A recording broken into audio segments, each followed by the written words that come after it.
தமிழக வெற்றி கழகத்த பார்த்து மிகப்பெரிய ஒரு வியந்தது வந்து என்ன அப்படின்னா, இந்திய அரசியலிலே தமிழக வெற்றி கழகத்துல இருக்கக்கூடிய கட்டமைப்பு வந்து எங்கேயும் இல்ல. எத வச்சு சொல்றீங்க? எனக்கே பூத் கமிட்டி வந்து நான் கட்சிக்குள்ள வாரதுக்கு முன்னாடி வந்து பூத் கமிட்டிலாம் எப்படி அமைக்க போறோம், எப்படி செய்ய போறோம் அப்படிங்கிற மிகப்பெரிய ஒரு இது இருந்துச்சு. புது கட்சி எப்படிடா பூத் கமிட்டிலாம் அமைக்க போறோம் உங்களுக்கு ஒரு தடுமாற்றம் இருந்திருக்கு. ஒரு சின்ன தடுமாற்றம் இருந்துச்சு.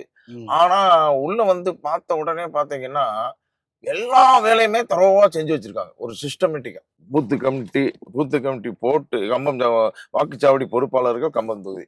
ஓ! புத்தகத்தையே கையில குடுத்துட்டாங்க. இது கம்பம் தொகுதிக்கு மட்டும். ஆமா, ஆமா, வாக்குச்சாவடி பொறுப்பாளர்கள் ஆமா. இந்த பாருங்க. செல் நம்பரு எல்லாம் குடுத்துட்டாங்க. ஓகே. இப்ப செக் பண்ணி பார்த்தீங்களா சார்? எல்லாம் கரெக்ட்டா இருந்துச்சா? ஆமா, ஆமா, ஆமா. இப்ப செக் பண்ணி இப்ப நம்ம ஆபீஸ்ல ஒரு கால் சென்டர் மாரி போட்டு நம்ம செக் பண்ணி பார்க்குறோம். எல்லாமே கரண்டா இருக்காங்க. இதுக்கு பிறகு பார்த்தீங்கன்னா, தொகுதி கள பணியாளர்கள். ஓகே. ஒரு 6500 பேர் கம்பம் சட்டமன்ற தொகுதிக்கு களத்துல பணியாற்றக்கூடியவர்கள் 6500 பொறுப்பாளர்கள் லிஸ்ட் குடுத்துருக்காங்க. இப்ப இது வந்து மேல இருந்து தலைமையில இருந்துங்க. தலைமையில இருந்தே தலைமையில குடுத்துருக்காங்க. இருந்து. இதே ஒரு பெரிய புக் மாரி இருக்கு ஆமா, சார். 6500 பேரு. 6500 பேரு களப்பணியாளர்கள். ஓகே. இப்ப இது வந்து 234 தொகுதிக்கு அடிக்கப்பட்டிருக்கா இந்த மாதிரி? 234 சட்டமன்ற தொகுதிக்கு அடிக்கப்பட்டிருக்கு. இது கம்பம் சட்டமன்ற தொகுதிக்கு ஆனது. கம்பம் சட்டமன்ற தொகுதிக்கானது. இந்த கட்டமைப்பு நான் இதுவரைக்கும் எந்த ஒரு அரசியல் கட்சியும் நான் பார்த்ததில்ல. இப்ப இதெல்லாம் தெரியாம தான் அட போடுறாங்கன்னு நீங்க நினைக்கிறீங்க?